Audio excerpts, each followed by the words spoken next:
पाकिस्तान में इमरान खान की पार्टी ने धरने की कॉल दे दी और हुकूमत ने दफ़ा 144 लगा दी।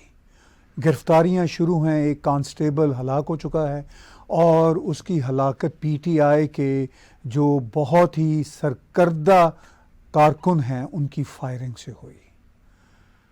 अब देखने वाली बात यह है कि ये जो धरने चलते हैं पाकिस्तान में और जो जलसे होते हैं, क्या वाकई ही इनसे हुकूमतें बदलती हैं या हुकूमतों के बदलने के फैसले कहीं और होते हैं। हम एक्सपेक्ट कर रहे थे कि शायद केयर टेकर हुकूमत आ जाएगी, मगर जब प्राइम मिनिस्टर शहबाज शरीफ ने कहा कि अगर इस्टेब्लिशमेंट हमारा 30% भी साथ दे, जितना साथ उन्होंने लाडले को दिया उसका 30% भी दे तो मुल्क तरक्की कर सकता है, उसके बाद सूरत हाल बदलती नज़र आई और अब ये बाज़गश्त है कि ये हुकूमत अगले बरस 2023 तक चलेगी, अगर चल पाई तो। फैसले कहाँ होते हैं और नताइज कहाँ से निकलते हैं, ये हैं वो बातें आज के थर्ड ओपिनियन में बैरिस्टर हमीद बशानी साहब के साथ मेरे साथ जुड़े हुए हैं। बैरिस्टर बशानी साहब खुश आमदेद। मैंने थोड़ी तमहीद बांधी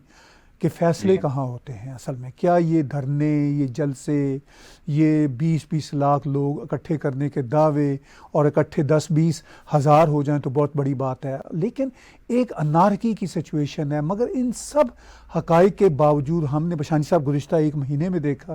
कि इस्टेब्लिशमेंट से जो फ़ोन आता है, जो डिसीजन आता है, उससे मंजरनामा बदल जाता है। तो आप इस सारी सूरत हाल को कैसे देखते हैं कि फ़ैसले असल में कहाँ से हो रहे हैं पाकिस्तान में? देखें जी, ये जो गुज़श्ता कई दहाइयों से पाकिस्तान में मुख्तलिफ दानश्वर और मुख्तलिफ इवन अवाम तक भी जो मसलसल इस बात पे जोर दे रहे हैं कि पाकिस्तान में जो रियल डिसीजन मेकिंग की पावर है या कैपेसिटी है वो अवाम के पास या सियासतदानों के पास नहीं है। और ये जो इतना कंसिस्टेंटली ये जो वर्शन आ रहा है, अब ये जो गुज़श्ता 2-3 महीने में जो वाक़यात हुए हैं, इसको रिकन्फर्म करने की समझ लें कि एक एक्सरसाइज है इस ख्याल को और इस नैरेटिव को कि ये बात बिल्कुल दुरुस्त है। अगर आप इसको गहराई से देखें तो मुझे तो सिर्फ ये नज़र आता है कि गुज़श्ता 5-6 महीने से पाकिस्तान में जो पॉलिटिक्स हो रही है उसमें पॉलिटिशियन बाज़ाते खुद अपनी ज़बान से और अपनी अमल से, अपनी हरकत व सकनात से ये प्रूव करते हैं कि कोई डिसीजन मेकिंग जो कुव्वत है वो इनविजिबल है और पर्दे के पीछे बैठी है। आल दो के सब लोगों को पता है कि वो कुव्वत कौन है और उस कुव्वत को भी पता है कि वो कौन है, जिसके मुख्तलिफ लोगों ने नाम, बड़े बड़े नाम रखे हुए हैं। एस्टेब्लिशमेंट, हैयत मुक़तदरा, मुक़तदर कुव्वतें,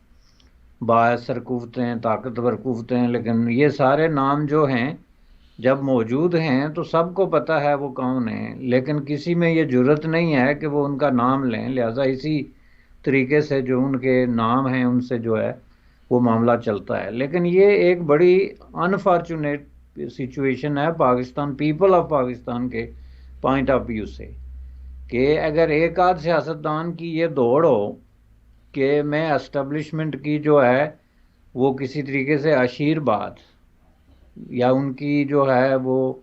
किसी तरीके से हमायत ले सकूं, तो फिर चलें कहें कि बात होती है, दुनिया के हर मुल्क में होता है। कई पॉलिटिशियंस ऐसे होते हैं जो प्रो एस्टेब्लिशमेंट या एस्टेब्लिशमेंट की मर्ज़ी के बगैर ना कोई काम करते हैं और ना उनकी रजामंदी के बगैर उनकी कोई सियासत होती है। लेकिन जब आपके सारे सियासतदान, सारी सियासी पार्टियां इसी दौड़ में मुलव्वस हो जाएं, मसरूफ़ हो जाएं कि जनाब हम जो है वो एस्टेब्लिशमेंट की खुद खुशनौदी कैसे हासिल करें, और ख़ुद इस बात को डिफ़ाइन भी करें, बल्कि डिफ़ाइन किया जी बांगे दैल जिसको आप कहते हैं, जैसे उसका नाम भी ले लें कि जी ये मामलात जो हैं, डिसीजंस ये रावलपिंडी में होते हैं या फ़ौज डिसीजन करती है, बल्कि यहाँ तक कि फ़ौज के जो ओहदेदार डिसीजन करते हैं उनके भी बार बार नाम लें। दो तरीके से, एक उनका नाम लेके तो ये कोट करें कि ये उनका कसूर है, उनकी वजह से ये हुआ, और दूसरा उनका नाम लेके गालियां दें जैसा कि सोशल मीडिया पे हो रहा है। तो उसके बाद तो किसी शक की गुंजाइश रह नहीं जाती। आल दो के ये कुव्वतें जो हैं वो उसकी तरदीद भी करती हैं कि जी हम इसमें नहीं हैं, लेकिन घुमा फिरा के, तो 2-4 दिन तक जो है ये वर्शन या ये नैरेटिव चलता है, लेकिन उसके बाद सिचुएशन बिल्कुल फिर वाजे होके सामने आ जाती है कि असल डिसीजन मेकर कौन है। लेकिन डिसीजन मेकिंग तो एक बहुत बड़ा लफ्ज़ है जी। एक छोटे से छोटा अमल जो हो रहा है पाकिस्तान की पॉलिटिक्स में, मसलन आपने जुलूस निकालना है या नहीं निकालना, अगर निकालना है तो उसमें कितने हज़ार लोग होंगे, आपको जुलूस की इजाज़त दी जाएगी या नहीं, आपकी एजिटेशन की शक्ल क्या होगी, इन सब चीज़ों के लिए भी इनको मंजूरी चाहिए। जिसका मतलब ये है कि जो पाकिस्तान में पॉलिटिकल क्लास है, ख्वाह वो किसी भी पार्टी से हो, वो कम्प्लीटली एक हैंडीकैप की शक्ल जो है में ज़िंदा हैं, और वो इन कुव्वतों की मंजूरी, आशीर्वाद और उनकी रजामंदी के बगैर किसी किस्म का कोई कदम उठाने के लिए तैयार नहीं है। ये अब जो एक हिस्टोरिकल नैरेटिव था, वक्तन फ़क्तन लोग दोहराते रहे, इसके लिए लोगों को सज़ाएं भी हुई, उनको गद्दार भी करार दिया गया, उनकी बड़ी बड़ी मुराद भी ख़त्म कर दी गई, और कई दफ़ा उनकी हुकूमतें भी इस बुनियाद पर टॉपल डाउन हुई कि उन्होंने ये सच बोलने की कोशिश की कि डिसीजन मेकर कोई और है, हम तो महज वो हाथी के दांतों की तरह हैं, दिखाने के लिए हैं, हमारे पास तो कोई इख्तियार ही नहीं है। तो उस चीज़ को रिकन्फर्म इस वक्त किया जो लोग इक़्तिदार में बैठे हुए हैं उन्होंने भी, और जो लोग बाहर बैठ के गालियां दे रहे हैं उन्होंने भी, कि भाई यही बात है। और ये मैं समझता हूँ कि सबसे इम्पॉर्टेंट बात है पाकिस्तान की पॉलिटिक्स में, कि कम से कम एक मगालता तो क्लियर हुआ कि इस मुल्क में असल डिसीजन मेकर असल में है कौन। बशानी साहब, आपने कहा कि कम से कम एक मुगालता तो दूर हुआ कि पाकिस्तान में डिसीजन मेकर है कौन। लेकिन ये मुगालता बशानी साहब, मैं ये कहूँगा कि बहुत दहाइयों से आलमोस्ट क्लियर है। आपकी बात दुरुस्त है कि अब वो आम आदमी की सतह तक भी क्लियर हो गया। इसके कई नाम रहे, इस्टेब्लिशमेंट एक बड़ा ही महज़ब सा नाम है, पाकिस्तान आर्मी कोई कहना नहीं चाहता, आईएसआई बहुत कम लोग कहना चाहते हैं, लेकिन अब वो भी कह देते हैं। अब तो एक नया नाम आ गया, खलाई कुव्वत, ये सब बड़े बड़े नामों से गुजरते हुए एक नया नाम आ गया, न्यूट्रल का नाम आ गया कि जी न्यूट्रल ये हैं। और इमरान खान और उनकी पार्टी तो न्यूट्रल बार बार इस्तेमाल कर रहे हैं, और न्यूट्रल को एक और नाम दे दिया गया, यानी कह दिया गया कि न्यूट्रल तो जानवर हैं। मगर उन्हीं से इमरान खान भी और उनकी पार्टी भी डिक्टेशन लेती है। अभी हमने 2 रोज़ पहले बशानी साहब देखा किस तरह शाह महमूद कुरैशी ने स्टेज पे बैठे हुए एक कॉल ली, और उस मुबैना कॉल के बारे में यही कहा जाता है कि वो भी एक न्यूट्रल ही था। इस सारी सूरत हाल में बशानी साहब, अब जब इनका लॉन्ग मार्च हो रहा है, इनको अंदाज़ा पहले ये था कि शायद हम प्रेशर डालेंगे तो एस्टेब्लिशमेंट के जो लोग इनके साथ नहीं हैं, यानी इमरान खान के साथ, वो भी इनके साथ ऑन बोर्ड हो जाएंगे। मगर जब एस्टेब्लिशमेंट ने देखा कि मईशत तो इस शख्स से 4 साल असम्बली नहीं, ये शायद संभाल लें, जो कोलिशन सरकार वाले आए हैं और ये वक्त मांग रहे हैं, तो अब ये तो तय हो गया कि फैसला करने वाले वही लोग हैं जो पहले से तय था, मगर बच्चों को अब अंदाजा हो गया। इससे क्या आपको लगता है कि पाकिस्तान की सियासत में आपको डिवीजन आगे बढ़ती अब नजर आ रही है, या अब हकाइक के वाजे हो जाने की सूरत में लोग अब इसको टेक इट इजी लेंगे? दोनों में से क्या सूरत आपको लगती है? नहीं जी, देखें अब ये जो जिस सिचुएशन में पहुंच गई है ना, एक कयास की सिचुएशन है, जिसमें कि ये लगता है कि अब ये सारा प्रोसेस जो है, जिन कुव्वतों के हाथों में था, कंट्रोल था, उस कंट्रोल से किसी वक्त भी ये निकल सकता है। इसका मतलब ये नहीं कि अगली कोई हुकूमत बनेगी तो उनकी मर्जी के बगैर बनेगी, लेकिन ये जो सिचुएशन को वो कंट्रोल करते थे पूरे तरीके से, उसकी वजह यह है कि देखें ये जो इस वक्त वहाँ पे सिचुएशन डेवलप हो गई है, उसमें एक तरह का जो पोलराइजेशन का अमल है वो अब पीक पे पहुंच गया है, और उसको अब एक नॉर्मल जो है वो डे टू डे बिजनेस की शक्ल में दिखाना जो है उनके लिए भी काफ़ी मुश्किल हो गया है। उसमें प्रॉब्लम ये है, जैसा कि आपने कहा कि चूँकि जो हुकूमत निकाली गई इमरान खान की क़यादत में, उसके बारे में एक चीज़ दो बड़ी क्लियर थी। एक तो ये है कि पहले दिन से पाकिस्तान की 65% वोटर जो है, जो कि ज़ाहिर है जिन्होंने उसको वोट नहीं दिए बल्कि उसके अगेंस्ट वोट दिए, उनकी जो नुमाइंदा कुव्वतें थी वो कतई तौर पे इस चीज़ पे मुत्तफिक थी कि इनको धांधली के ज़रिए जो है हमारे ऊपर बैठाया गया, और जाहिर है जो सिलेक्टेड का लफ्ज़ इस्तेमाल होता रहा, वो इसकी एक दलील थी, और वो तकरीबन एक जो है एक मुतफिका किस्म का लफ्ज़ इस्तेमाल हो गया। आप 60-65% लोगों को कह सकते हैं। लेकिन इस हद तक अगर बात रहती तो फिर भी बात थी, लेकिन इस हुकूमत ने जो काम करने शुरू किए उसमें एक जो है वो एक साबुटाजिंग किस्म का रोल प्ले करना शुरू कर दिया इंटरनेशनल पॉलिटिक्स में। एक तो होता है ना कि आप कोई रोल थोड़ा सा डिफरेंस ऑफ ओपिनियन रखें, या थोड़ा सा जैसे कि उन्होंने शो करने की कोशिश की कि हमको इंडिपेंडेंट पॉलिसियां बना रहे हैं, लेकिन एक होता है सबूटाजिंग रोल, जिसकी वजह से जितने भी चीज़ों पे उन्होंने इंटरनेशनल पॉलिटिक्स या फॉरेन रिलेशन में जिन चीज़ों को उठाया, वो सारे के सारे इशू जो थे उनका लगता है कि वाहिद मकसद ये था कि आप वेस्ट के ख़िलाफ़ मुल्क की जो एक्सट्रीमिस्ट और फंडामेंटलिस्ट फोर्सेस हैं उनकी नुमाइंदगी कर रहे हैं। जैसे इस्लामोफोबिया के नाम पे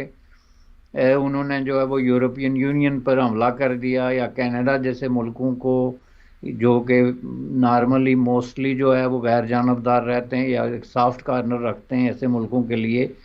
उनके ख़िलाफ़ भी उन्होंने इस तरह की ज़बान इस्तेमाल करनी शुरू कर दी। और एक इंटरनेशनल पोलराइजेशन, यानी सोसाइटी में वही नफ़रत जो पाकिस्तान के अंदर है उसको इंटरनेशनली प्रोमोट करने की जो है वो एक सिलसिला शुरू किया, जिसके ख़िलाफ़ ज़ाहिर है इंटरनेशनली एक रिएक्शन हुआ। उसके बाद जो सेकंड उनका काम था, जो उन्होंने ये जो है अमेरिका के नाम पे का नाम लेके तो एंटी वेस्ट एक प्रोपोगंडा जो है वो शुरू किया। बुनियादी तौर पे आप ये देखें तो वो गुज़श्ता 2-3 सालों से दूसरे अल्फाज में जो है एक एंटी वेस्ट एजेंडा जो है उसको चला रहे थे। मसलन आपको याद होगा कि उन्होंने कहा कि वेस्ट की वजह से हमारा ख़ानदानी सिस्टम जो है वो ख़राब हो रहा है, हमारा जो एजुकेशन का सिस्टम है जी ये वेस्ट की वजह से ठीक नहीं है, हमारी ज़बान लैंग्वेज के हवाले से उन्होंने जो है वो उर्दू और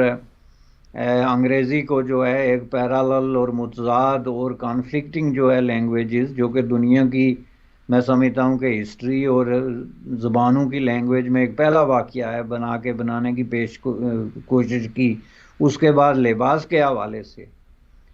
शलवार कमीज़ जो है वो पूरा बर सग़ीर पहनता है, लेकिन जैसे शलवार कमीज़ को पाकिस्तान की ईजाद हो या पाकिस्तान का कोई कौमी लिबास हो या पाकिस्तान का कोई तारीख़ी लिबास हो बना के, तो उसको जनाब जो है वो जिस तरीके से पेश किया वो ये था कि जो वेस्ट के ख़िलाफ़ एक नफ़रत मौजूद है सोसाइटी की फंडामेंटलिस्ट क्लास में, उसको उन्होंने एक रिफ्लेक्ट करके तो उसकी तर्जमानी करने की कोशिश की। और फाइनली जो जाके उन्होंने यूनाइटेड स्टेट ऑफ अमेरिका के ख़िलाफ़ एक बेबुनियाद किस्म का, या तो यूनाइटेड स्टेट ऑफ अमेरिका के ख़िलाफ़ आप देखें तारीख़ी तौर पे पाकिस्तान में बड़े बड़े महाज बनते रहे, बड़े बड़े लीडर्स जो है वो उभर के सामने आते रहे, जिनमें एक जुल्फ़िकार अली भुट्टो का नाम भी बार बार आता है, लेकिन उनकी बातों में कहीं ना कहीं कोई लॉजिक या कोई आर्गूमेंट होता था। ये इन्होंने आप इनकी सारी स्पीच उठा के देख लें कि इनकी आपको किसी तहरीर तो खैर आई नहीं इनकी, लेकिन तकरीर में कहीं भी आपको ये नज़र नहीं आएगा कि इन्होंने यूनाइटेड स्टेट ऑफ अमेरिका पे क्रिटिसिज्म किया हो उनकी पॉलिसीज़ या एक्शन की वजह से। सिर्फ उन्होंने एक अफ़गान इशू को उठाया, जिसमें कि उन पे एक रवायती तौर पे जो इल्ज़ाम था कि ये प्रो तालिबान मेंटालिटी रखते हैं और जो तालिबान ख़ान के हवाले से उनको जाना जाता था, उसको उन्होंने एक्चुअली जाके इंटरनेशनल लेवल पे रिफ्लेक्ट करने की कोशिश की। वो जो बात उन्होंने की कि अफ़गानिस्तान के लोगों ने आज़ादी ले ली और यूनाइटेड स्टेट महज इसलिए नाकाम हुआ कि हमारी नहीं सुनी वगैरह वगैरह, यानी ये सारी चीज़ें जो थी उनके पीछे असल आइडिया क्या था कि ख़ित्ते की जो जंगबाज और फंडामेंटलिस्ट एंटी वेस्ट कुव्वतें थी उनको उन्होंने रिप्रेजेंट किया ऑन स्टेट लेवल पे। तो जो मैं समझता हूँ कि जाके प्रॉब्लम बन गया वहाँ की एस्टेब्लिशमेंट के लिए कि अब इनको बर्दाश्त करना हमारे लिए इसलिए मुश्किल है कि उन पे पहले इल्ज़ाम था या हकीकत थी कि इन्होंने इनको लाया है, लेकिन जब उन्होंने एक डैमेजिंग रोल, सबूटाजिंग रोल प्ले करना शुरू कर दिया। पाकिस्तान एक ऑलरेडी जो है एक आइसोलेटेड कंट्री थी जब इन्होंने टेक ओवर किया 2018 में, अफ़गानिस्तान की पॉलिसी की वजह से और इंटरनेशनली नाकाम पॉलिसियों की वजह से, जिनमें से मोस्टली हेटर्ड पे मबनी पॉलिसियाँ हैं, और जो अननेसेसरी किस्म की इस्लामिस्ट पॉलिसीज़ हैं जो ज़ाहिर है हेटर्ड पे मबनी हैं, चूँकि इंटरनेशनल एरिनाज में पॉलिटिक्स जो है वो रिलीजन की बुनियाद पे नहीं हो रही है। अमेरिका अगर इंटरनेशनल मामलात में इंटरवेंशन कर रहा है या इंटरफेरेंस कर रहा है तो मज़हब की बुनियाद पे नहीं कर रहा है, वो ताकत पे, मैशियत की और स्ट्रेटेजिक जो है वो आर्गूमेंट्स की बुनियाद पे कर रहा है। लेकिन उसको इन्होंने एक जो है रिलीजियस ट्विस्ट दे के तो एक अजीब और गरीब किस्म की शक्ल जो है वो देने की कोशिश की। तो इसकी वजह से पाकिस्तान जो ऑलरेडी 2017-18 में एक टोटली आइसोलेटेड मुल्क था, और उस आइसोलेशन की सबसे बड़ी वजह उसकी जो है वो इंडिया के साथ अननेसेसरी किस्म की जो है वो कंपटीशन था हकीकत में। चूँकि असल मुकाबला तो हिस्टोरिकली जहाँ कहीं भी इंटरनेशनल कोई छोटी मोटी बैटल रही है इंटरनेशनल मैदान में, तो वो इंडिया पाकिस्तान की रही है ना, डिप्लोमेटिक मैदान में खुसूसन, कि इसने करारदाद पेश कर दी, उसने मसला नहीं हल किया, उसने कश्मीर पे ये कर दिया वगैरह वगैरह।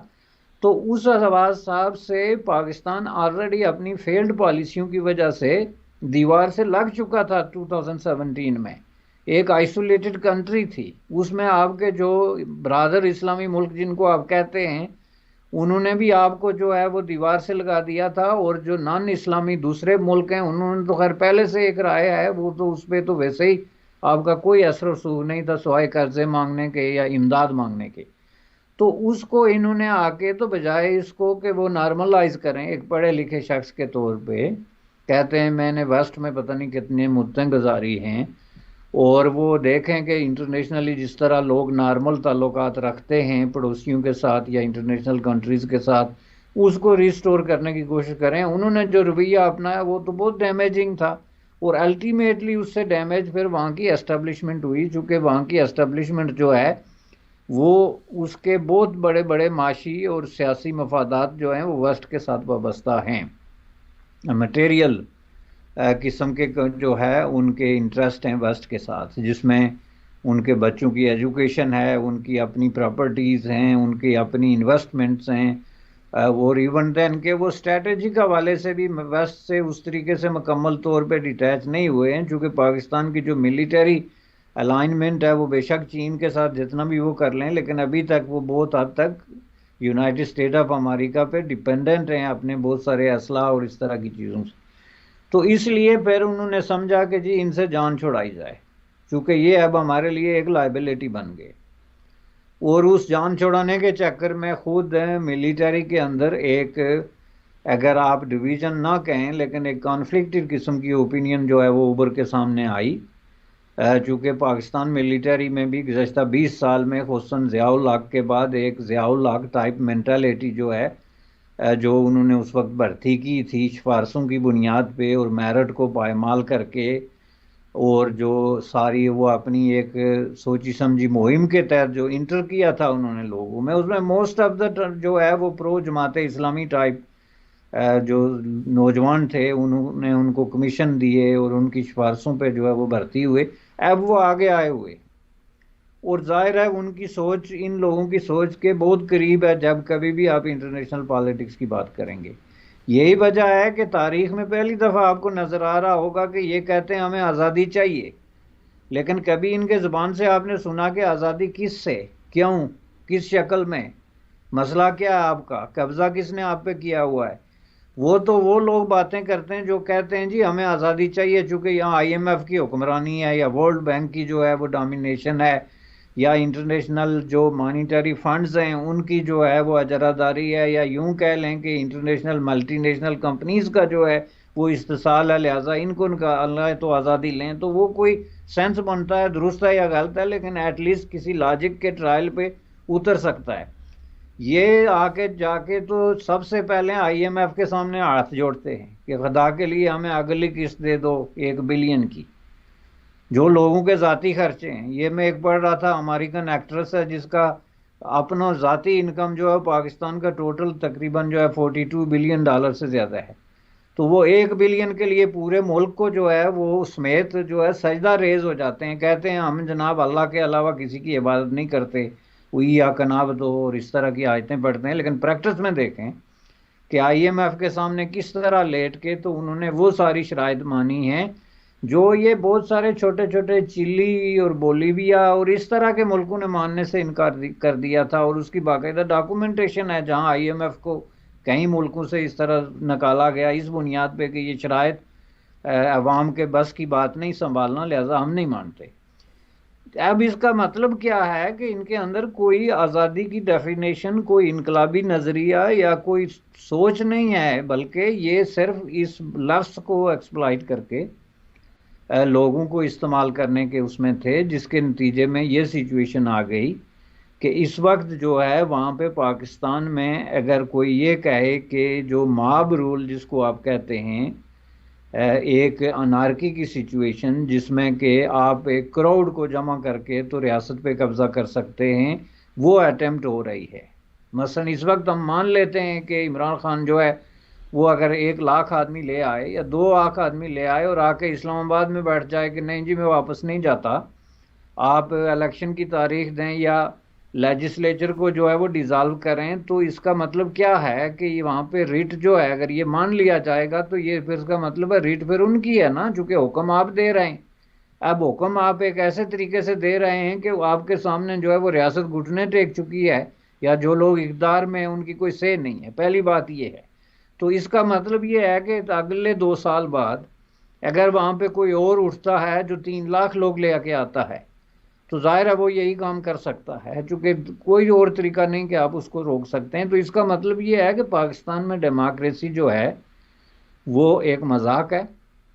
ये जो पॉलिटिकल पार्टीज़ हैं ये एक मॉडर्न ट्राइब्स की शक्ल में मौजूद हैं, जिसमें कल्ट टाइप जो है आपने लोग शख्सियात या वो क्रिएट की हुई हैं जैसे कि इन्होंने किया हुआ है। और इनके लोग जिस तरीके से गालियां दे रहे हैं, आप अगर ये सोशल मीडिया देख लें,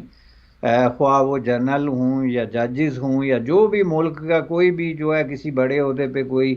बाइज़्ज़त शख्स है, ख्वाह उसके काम क्या है या उसकी हरकत व सकनात क्या है, इससे बहस नहीं। लेकिन जब आप ये ख्वातीन ये लैंग्वेज इस्तेमाल कर रही हूँ तो इससे आप अंदाज़ा लगा सकते हैं कि वो मुल्क एक बहुत बड़े सीरियस किस्म के क्राइसिस का शिकार है। और ये क्राइसिस किसी वक्त भी इनके जो कुव्वतें उनको कंट्रोल कर रही हैं उनके हाथ से निकल के तो ये जो है एक ख़तरनाक शक्ल इख्तियार कर सकते हैं और खाना जंगी हो सकती है। मैंने पहले भी कहीं अर्ज़ किया था गालिबन आपके प्रोग्राम में कि जो गालियां वो देते हैं वो गोली चलाने से कम नहीं बल्कि कहीं ज़्यादा जो है वो सख्त किस्म का अमल है, चूँकि गाली का भी अपना एक स्कोप और एक जो है ना उसकी कोई हद होती है। लेकिन जब आप मीडिया पे बैठ के ये ज़बान इस्तेमाल कर सकते हैं, जिस तरह के इमरान खान ने इस्तेमाल की मरीम नवाज शरीफ के ख़िलाफ़, या जिस तरह के इमरान खान की कुछ पैरोकार ख़वातीन जो हैं वो इस्तेमाल कर रही हैं जर्नलों और जजेस के ख़िलाफ़,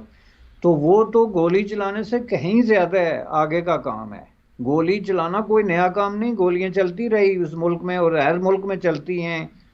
लोग डेली मारे जाते हैं, कत्ल होते हैं, जेलें हैं, ये सारी चीज़ें इसीलिए हैं। लेकिन ये जो एक नया फैक्टर इसमें आ गया है जो बहुत बड़ी एक अनारकी का फैक्टर है, और मैं समझता हूँ कि ये अगर इस पे ये कंट्रोल कर लेते हैं इस प्रोसेस में, ये जो अभी स्टार्ट हुआ और कल परसों तक ये अपने पीक पे पहुँचेगा, तो मुमकिन है कि कोई होप हो। अदरवाइज़ आप यूँ समझ लें कि ये मुल्क जो है अल्लाह चला रहा था, लेकिन अल्लाह ने अब ये तय कर लिया कि भाई अब इन लोगों से मेरा चारा नहीं है, बेहतर ये है कि मैं इन्हीं के सपोर्ट करता हूँ। बस लगता मुझे यही है। जी बशानी साहब, हमने बातचीत शुरू की थी कि पाकिस्तान में फ़ैसले कहाँ होते हैं, वो तो हम सबको मालूम है। अब बच्चा बच्चा वहाँ का जान चुका है कि वो इस्टेब्लिशमेंट जिसको कहते हैं एक्चुअली पाकिस्तान आर्मी के अंदर होते हैं, मगर पाकिस्तान आर्मी के अंदर भी अब फैसले डिवाइड हो चुके हैं। लेकिन अभी जो आपने बात की उससे एक ये पहलू भी निकलता है कि उसमें सियासतदान भी इक्वली इन्वॉल्व हैं। हमने देखा कि जो इवन शरीफ ख़ानदान है वो भी इस्टेब्लिशमेंट की पैदावार है, मगर ये इवॉल्व हुए हैं, उन्होंने सीखा है। और फिर पहली हुकूमत के बाद जो 1990 की हुकूमत थी नवाज शरीफ की, उस हुकूमत के बाद बल्कि उसी पहली हुकूमत में इस्टेब्लिशमेंट के साथ उनकी ठन गई थी। फिर उन्होंने कुछ अपनी टर्म्स मनवाना चाही नवाज शरीफ ने हमेशा, और वो नहीं मानी जाती थी, फिर उनकी हुकूमत ख़त्म हो जाती थी। तो वो इवॉल्व हुए। अगर हम जरदारी साहब को देखें और उनकी मरहुमा अहलिया को, तो वो उनका हिस्सा नहीं थे इस्टेब्लिशमेंट की, मगर उनको भी ये मजबूरियां समझ आ गई थी कि इस्टेब्लिशमेंट के साथ बातचीत या हाथ मिलाए बगैर आगे नहीं जाया जा सकता। वो भी आपके सामने खेला। मगर इमरान खान की सूरत में इनका ताल्लुक 20 साल से इस्टेब्लिशमेंट के साथ है। इनको जो गुस्सा नज़र आता है वो ये है कि भाई इस्टेब्लिशमेंट मेरे साथ इतनी घी शक्कर थी, ये कैसे हो गया कि मैं बाहर निकल गया। इनका ये सारे का सारा गुस्सा, और इनके आप और मैं और पूरी दुनिया जानती है कि इस्टेब्लिशमेंट के साथ अभी भी बहुत अच्छे मरासम हैं। इस सारी सूरत हाल में जो सियासतदानों का किरदार है, और ख़ास तौर पर इमरान खान और उनकी जमात का आपने जिक्र किया, जिस तरह की गाली गलोच की सियासत पे ये उतर आए हैं, वायलेंस की सियासत पे उतर आए हैं, और अभी हम देखेंगे कि धरने के बाद इनकी सूरत हाल क्या बनती है। लेकिन आपको क्या लगता है कि इस बार पाकिस्तान के इकनॉमिक हालात इतने बुरे हो चुके हैं कि अब इस्टेब्लिशमेंट के लिए कोई गुंजाइश शायद ना रहे एटलीस्ट आने वाले कुछ सालों के लिए, कि वो इमरान खान को ऑल्टरनेट अपोजिशन लीडर के तौर पर तो रखेंगे, मगर उसके साथ साथ कोई स्टेबल डेमोक्रेसी को कुछ अरसे के लिए एटलीस्ट चलने दें, सिर्फ हालात की वजह से ही? देखें जी, यही वाहिद वजह है कि इस वक्त तक जो गुज़श्ता 2-3 महीने से जो सिचुएशन चल रही है उसमें एस्टेब्लिशमेंट खुल के सामने नहीं आई। हालांकि इस वक्त भी जो कुछ हो रहा है, अगर आप इससे इनकार करें कि इसमें एस्टेब्लिशमेंट के बगैर कोई काम हो रहा है, तो मैं समझता हूँ कि ये हकीकत के मुंह पे तमाचे वाली बात है। पहली बात है कि इस हकीकत से कोई कैसे इनकार कर सकता है कि जो पार्लियामेंट के अंदर जोड़ तोड़ हुई और जो पार्टीज़ ने रातों रात जो है वो अपने अकीदे बदल के तो दूसरी ग्रुप में जाके शामिल हुए, अलायंस तोड़े, ये तो एस्टेब्लिशमेंट की मर्जी के बगैर मुमकिन ही नहीं है। इसको अगर हम नहीं मानते तो एक दफ़ा फिर अपने आप को धोखे में डाल रहे हैं, और ये खुद वो भी मानते हैं, और उसके कहीं ज़्यादा शवाहिद सामने आ गए हैं कि जिसमें उन्होंने तस्लीम किया कि हमें कहा गया या हमें इशारा दिया गया है, जो भी उनकी कम्युनिकेशन के तरीके हैं उसके मुताबिक। तो इसका मतलब ये है कि ये सारा जो ड्रामा है इसके अंदर भी पूरे का पूरा रोल जो है एस्टेब्लिशमेंट का अभी एज इट इज़ है। अब इसमें आगे इस ड्रामे का जो ड्राप सीन है वो देखने की चीज़ है कि क्या उसमें जो है वो उनकी मर्जी के मुताबिक इसका जो है वो हल निकलता है या नहीं निकलता। तो उसके लिए देखें इस वक्त जो सिचुएशन बन गई है कि अगर वो ये जो साहब इन्होंने लाए थे और जिस तरीके से उन पे डिपेंड किया था, वो तो मैंने तफसील से अर्ज़ किया कि उन्होंने तो बिल्कुल उनके मफादात के ख़िलाफ़ पूरी एक जो है वो एक डैमेजिंग किस्म का एक अमल शुरू कर दिया था, जिसको रोकना उनके लिए ज़रूरी हो गया था। तो उसके लिए ज़ाहिर है फिर उनके पास मुतबादल क्या था, कि मुतबादल भी ज़ाहिर है फील्ड में जो कुछ मौजूद हैं उन्हीं को उन्होंने सामने लाना था, जो वो ला चुके हैं। चूँकि इस वक्त मुल्क की जो सिचुएशन है उसमें उनके लिए सबसे बड़ा प्रॉब्लम ये है, जैसा कि हम सब जानते हैं कि जी इंटरनेशनल इदारे जो हैं वो केयर टेकर गवर्नमेंट्स के साथ किसी तरह की कोई सीरियस किस्म की कमिटमेंट या नेगोशिएशन के लिए तैयार नहीं थे या नहीं हैं। तो इसलिए उनके लिए ये नागज़ीर हो गया था कि वो जो है वो पीडीएम को आने दें या पीडीएम को ले आएं। अब इस वक्त जो सिचुएशन है वो ये है कि पाकिस्तान का जो है वो जो फाइनेंशियल कोलैप्स है, जिसको दूसरे अल्फाज में आप बैंकरप्सी कहते हैं, या फिर श्रीलंका टाइप एक जो एंड है, उसके और पाकिस्तान के मौजूदा हालात के दरमियान सिर्फ 2-3 हफ्तों का फ़र्क है। और उन 2-3 हफ्तों में भी सिर्फ वाहिद शर्त जो बाकी बच गई है वो ये है कि आपने कहीं ना कहीं से पैसे लाने हैं, ख्वाह आप IMF से लाएं या किसी और से लाएं, और किसी और से लाने के चांसेस जो हैं वो बहुत कम है। अगर आप समझ रहे हैं जैसे कि उनका ख्याल था कि चीन हमें बेल आउट करेगा, तो आप देखें श्रीलंका कितने पैसों की खातर जो है वो आलमोस्ट बैंकरप्ट हुआ, और चीन और श्रीलंका के दरमियान किस किस्म की जो है वो फाइनेंशियल और पॉलिटिकल रिलेशनशिप थी, उसको आप पाकिस्तान से कंपेरेबल कह सकते हैं हर लिहाज से। तो चीन ने जो है वो श्रीलंका की क्या मदद की वो भी आपके सामने है। चीन अगर चाहता तो ये कुल जो है वो कितना 25 मिलियन लोगों का ये जजीरा जो है ये तो चीन के किसी एक शहर के बराबर भी जो है ना पॉपुलेशन है और ना रकबा है। वो अगर चाहता तो उनको विद इन ए वीक जो है वो बेल आउट भी कर देता, जो बहुत ही मामूली किस्म की उनकी ज़रूरियात थी वो भी कर सकता था, लेकिन चीन ये नहीं कर सकता। उसकी वजह यह है कि चीन यूनाइटेड स्टेट ऑफ अमेरिका नहीं है, जिसके पास ट्रिलियंस ऑफ डॉलर्स इस मकसद के लिए पड़े हैं कि वो दूसरे मुल्कों को मदद भी दे सकते हैं, बेल आउट भी कर सकते हैं। चीन के अंदर का जो अपना निज़ाम है उसमें इस तरह की गुंजाइश जो है वो उस तरह नहीं है जिस तरह वेस्ट में या यूनाइटेड स्टेट ऑफ अमेरिका में है। तो इसलिए चीन भी आपको नहीं देगा, सऊदीया भी आपको जवाब दे चुका है और बड़े दो टोक अंदाज में दे चुका है। तो ले दे के आपके पास आईएमएफ रह गया है। तो आईएमएफ जो है वो उसके लिए ज़ाहिर है फिर आपने एक क्रेडिबल हुकूमत बनानी थी, जो कि उन्होंने बनाई कि ये देखें जी पीडीएम है, 7 10 15 पार्टियां हैं इसमें, बड़े जो है वो सीजनड किस्म के पॉलिटिशियंस हैं और ये एक सीरियस किस्म का सेटअप है। तो मुझे ये लगता है कि जो लोग इस हवाले से देख रहे हैं कि हमारा मुकद्दर अब सिर्फ आईएमएफ की किस्तों के साथ जुड़ गया है, उनके ख्याल में ये हुकूमत 1.5 साल तक चलनी चाहिए ताकि पाकिस्तान को पहले बेल आउट किया जाए,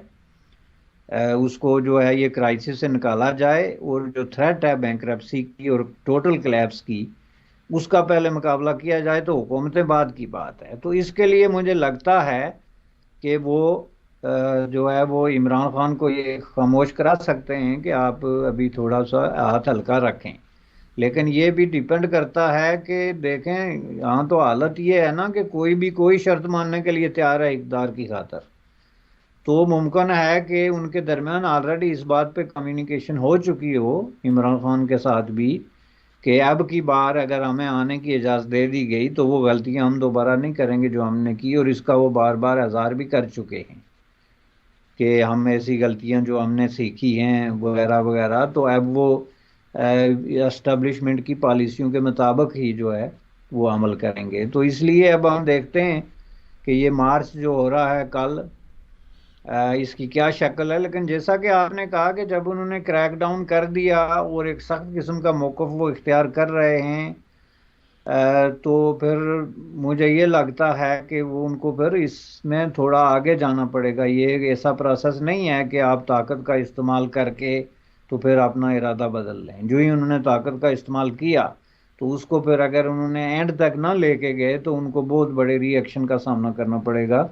और सूरत हाल बिल्कुल उनके ख़िलाफ़ भी जो है ना वो तैयार हो सकती है। चूँकि होता यही है कि स्टेट जब ताकत का इस्तेमाल करती है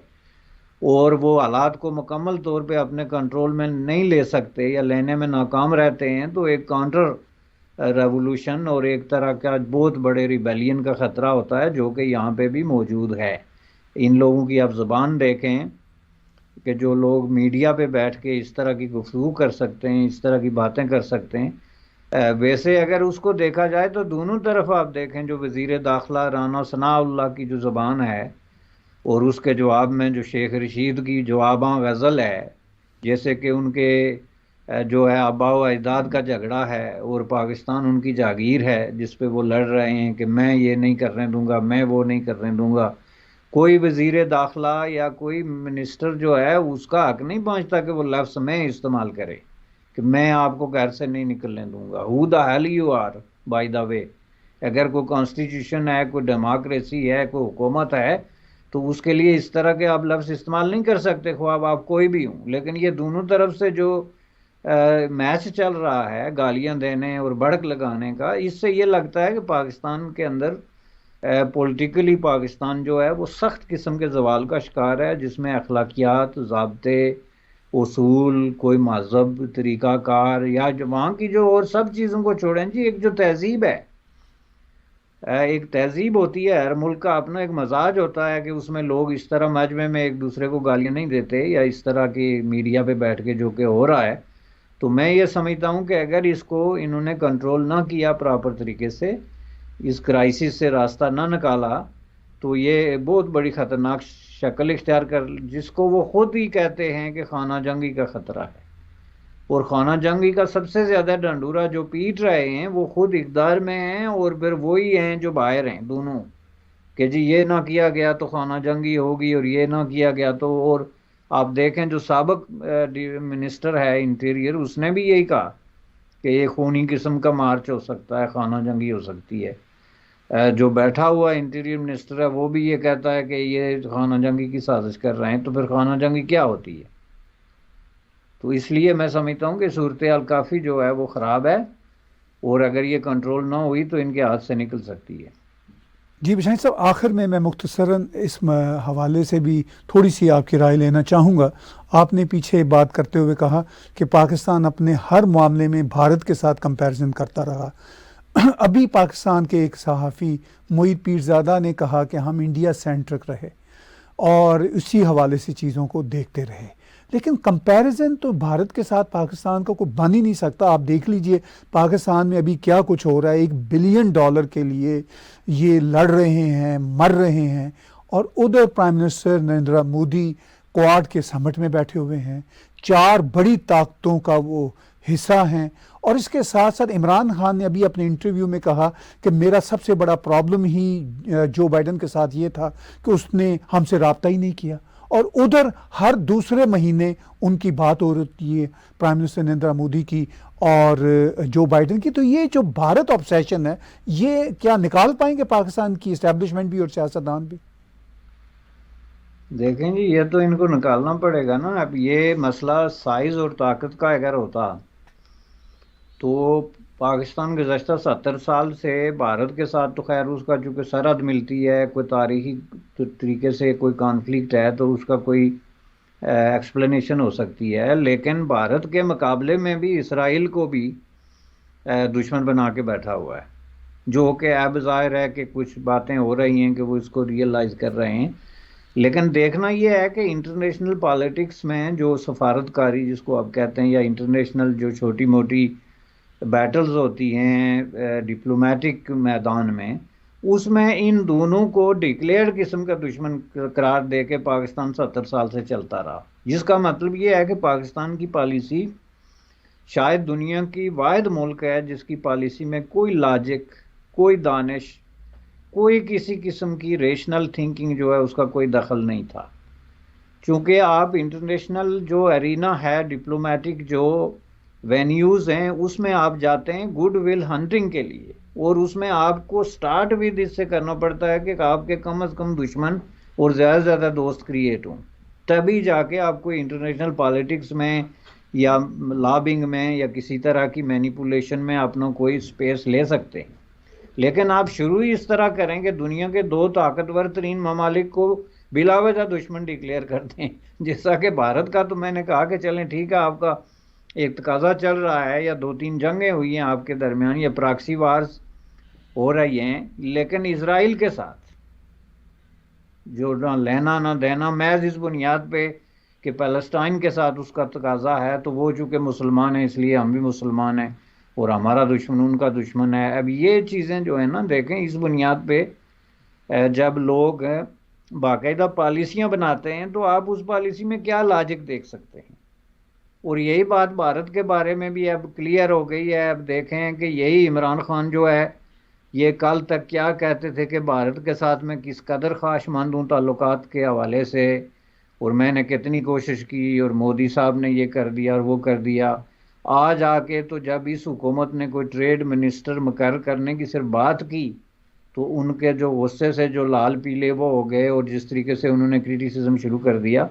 इसका मतलब क्या है कि भारत और दुश्मनी का जो तस्वर उन्होंने वहाँ पे क्रिएट किया हुआ है, ये एक इस पे पॉलिटिक्स खेल रहे हैं। और इसमें 2-3 चीज़ें जो हैं पाकिस्तान में, एक जो है वो मज़हब के नाम पे पॉलिटिक्स के इस्लाम ख़तरे में है, जो हमने देखा कई सालों से दहाइयों से जो है वो चल रही है। ना इस्लाम को कोई ख़तरा हुआ, ना उनकी पॉलिटिक्स में जो है वो और मुहब्बे वतनी के नाम पे पॉलिटिक्स, और उसके साथ भारत को जोड़ के। तो इसलिए जनाब ये जो है ना, ये चूँकि बुनियादी तौर पे एक तसव्वुराती किस्म की दुनिया उन्होंने क्रिएट की हुई है।